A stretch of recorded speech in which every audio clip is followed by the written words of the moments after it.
Assalamu alaikum, my dear students. I welcome you all in my today's lesson. And the topic is once again a very important topic. It is Qiyas or analogy. Basically, today we will discuss the relationship of Qiyas or analogy with the second primary source of law, that is Hadith. Okay, so as always, before we start a proper answer, we will note down some important points. This is marking scheme of the question. Okay. First of all, we will introduce both of the sources. We will give the definition of hadith and the qiyas. Then we have to give its approval, but keep in mind, approval for qiyas should be only from the hadith of the Prophet, because this is the requirement of question, and question is asking you to write the relationship of qiyas only with the hadith. Okay, so approval will be only from the hadith. Then you will give its condition, why, when and how we make laws from qiyas, under what condition. Then we will note down or write down some rules for the one who makes laws. Who can make laws? Only well-versed scholars can make laws. So we will explain this point a little. At the end, we will support our question with some examples. At least 4 different examples, but keep in mind again, all these examples should be explained in the light of hadith only. Quran is not required here. Okay, I hope this is clear to all of you. So let's start the answer now. This is assessment objective 1, that is knowledge based question for 10 marks. So you have to write roughly 2.5 pages answer. It should have an essay length answer. Okay, first of all, we will define hadith. Hadith is the second primary source of Islamic law and the most authentic source after the Holy Quran. And qiyas is analogy. Basically, this is comparison. Okay, and we make laws for modern issues in the light of already solved matter discussed in the hadith of the Prophet. Hadith and qiyas are used together in lawmaking when the Quran, hadith and ijma are silent on any issue.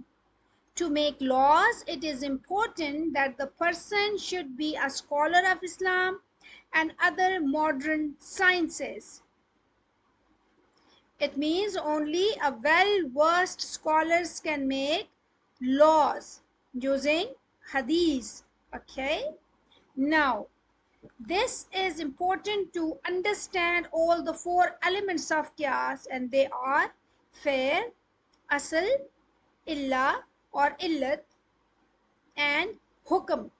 Okay, what is Fe'r? A new situation about which law has to be made. It can be anything from your day-to-day life. Any drug you can quote here. For example, LSD, cocaine, and many others.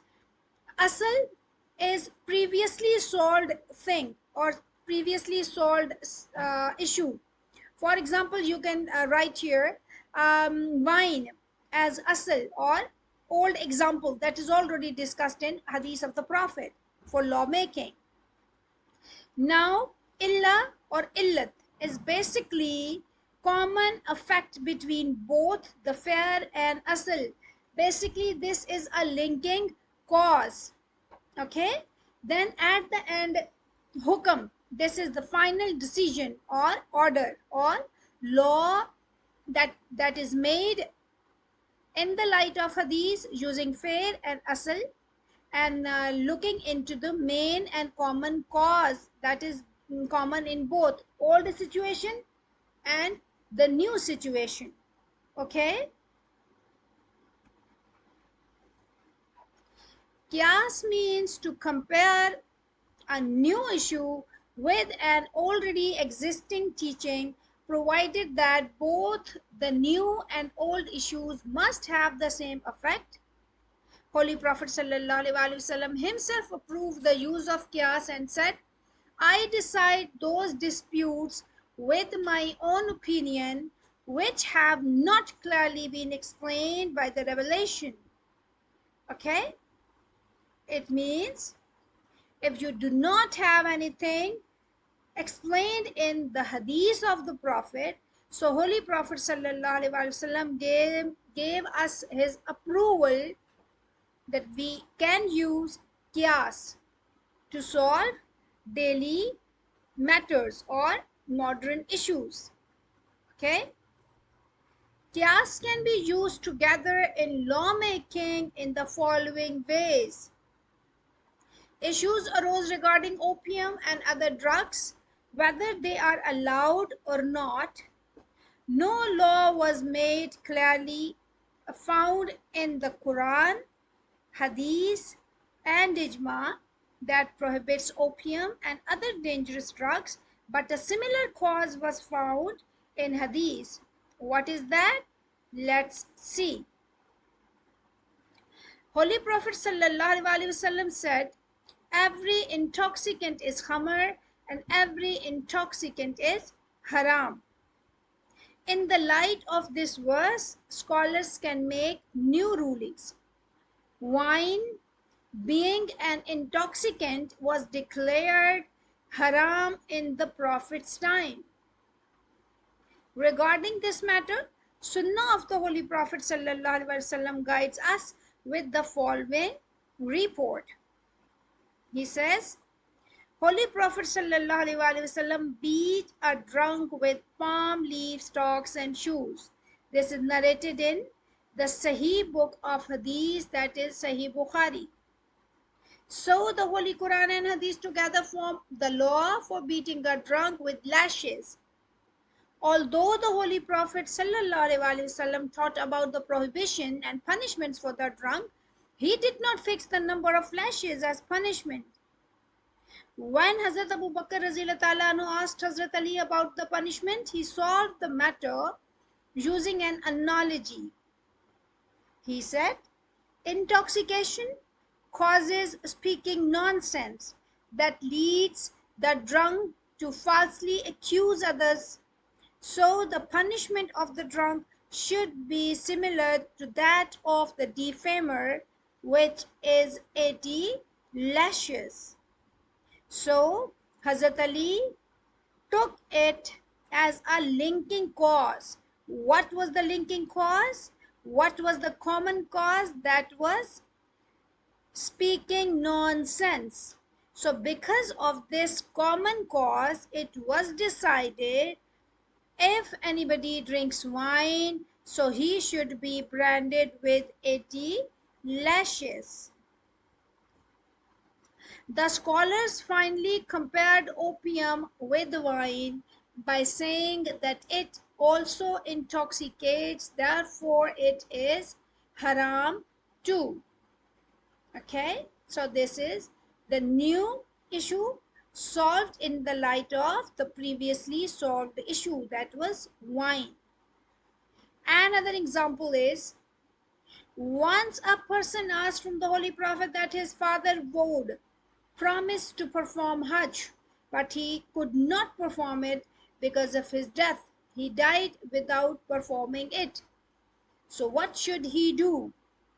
Holy Prophet ﷺ asked him if his father had a loan to pay and if he had died without paying it, what he would do then? The man replied, then he would pay for it. Okay. Holy Prophet ﷺ then said that he could perform Hajj on behalf of his father just like he was supposed to pay his father's loan.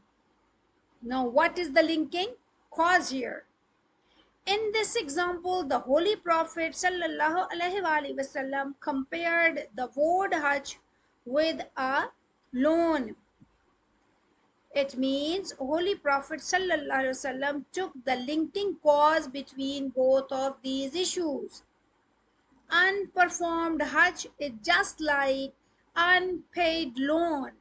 That is why he decided and he told that person and he said, yes, you have to perform that pilgrimage on the behalf of your father or mother. The loan is due for human beings and the word Hajj is due for Allah. So linking cause is being applied here and ruling is made. Now another example is of nail polish. That is the latest issue. It can be used before the prayer or not allowed. If we solve this matter, we have now one incident from the life of Hazrat Aisha Razila Ta'ala anhu, although it is not mentioned clearly in Quran and Hadith or Ijma, but we can compare it with the incident of the Prophet Sallallahu Alaihi Wasallam in which he told his wife Hazrat Aisha, if Lord dried under nails, ablution would be invalid. Ablution would be void. Okay? So, in the light of this incident, it becomes clear that as dry flour covers nails, similarly nail polish also covers the surface of nail and does not allow water to reach the surface of the nail. So, nail polish cannot be applied before ablution. But if you have performed your ablution first, then you want to apply nail polish, then it will be allowed. Okay, what is the linking cause? Dry surface of the nail. It means water should reach all those body parts which are necessary to get wet during ablution. Okay, and other example for Qiyas from day-to-day life for modern issues. Nowadays, smoking is a big issue. Whether one can smoke or go to the masjid for prayer after smoking or not. No clear law was made for it in the Quran, Hadith, or Ijma. But it was compared with a Hadith which states, whoever eats garlic, onion, or leek should keep away from our masjid, for the angels are harmed by what harms Ibn Adam. It means do not enter masjid if you have eaten garlic, onion, or any smelly thing, because anything that harms humans definitely harms angels as well. So avoid them and do not eat when there is a time to perform prayer especially. According to this hadith, it is indicated that onion causes bad breath or smell. Similarly, smoking shisha or cigarette also cause bad breath or smell. Therefore, if anyone has smoked, he should not pray unless his mouth is clean. Okay, so what is linking cause? Here, linking cause is bad breath or smell. Okay, so in the light of this example, we can derive a law that it is not allowed to go to masjid after you have used cigarettes. Okay, I hope this topic is clear to all of you. We will inshallah meet again soon in next lesson with a new topic, and the next topic is the compilation of hadith. Till then, take care and Allah Hafiz.